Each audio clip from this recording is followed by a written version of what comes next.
நம்ம வீட்ல எல்லா சுவிட்ச் பாக்ஸுமே இது போல நீட்டா இருந்தா எப்படி இருக்கும் பார்க்கறக்கு? சூப்பரா இருக்கும்ல?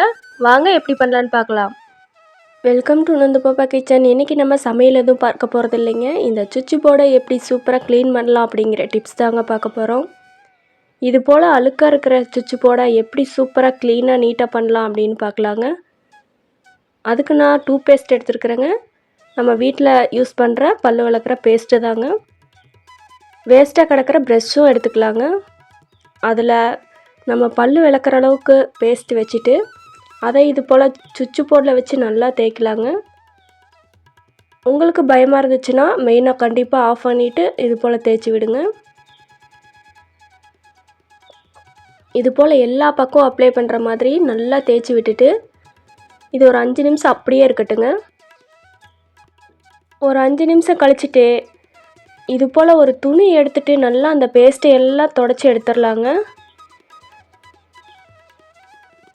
பேஸ்ட்டையெல்லாம் நல்லா தொடச்சி எடுத்துடலாம்.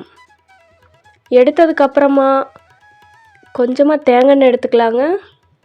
தேங்காய் எடுத்துகிட்டு மறுபடியும் அதே துணியில் வேறு சைடு தேங்காய் நல்லா தொடச்சிக்கலாங்க. தேங்காய் அப்ளை பண்ணிவிட்டு மறுபடியும் அந்த சுவிட்ச் போர்டில் நல்லா தேய்ச்சிக்கலாங்க. இது போல் நல்லா தேய்ச்சி விட்டுட்டிங்கன்னா சுவிட்ச் பாக்ஸ் சூப்பராக பளபளன்னு இருக்குங்க. இந்த டிப்ஸ் உங்களுக்கு ரொம்பவே யூஸ்ஃபுல்லாக இருக்கும். உங்கள் ஃப்ரெண்ட்ஸ் அண்ட் ஃபேமிலிக்கு மறக்காமல் ஷேர் பண்ணுங்கள். இந்த டிப்ஸை செஞ்சு பார்த்துட்டு நல்லா யூஸ்ஃபுல்லாக இருந்துச்சா அப்படின்னு சொல்லிட்டு கமெண்ட்டில் சொல்லுங்கள். மறக்காமல் நம்ம சேனலை லைக் பண்ணிவிட்டு சப்ஸ்கிரைப் பண்ணிக்கோங்க. வரப்போகிற பொங்கலுக்கு இதே போல் எல்லா சுவிட்ச் போர்டையும் க்ளீன் பண்ணி நீட்டாக வச்சுக்கலாம். கொஞ்சம் கூட தண்ணி யூஸ் பண்ணாமல் இது ட்ரை கிளாத்லேயே நல்லா க்ளீன் பண்ணியிருக்கிறேங்க. நீங்கள் தண்ணி எதுவும் யூஸ் பண்ணிடக்கூடாது. ட்ரை கிளாத் தாங்க யூஸ் பண்ணணும்.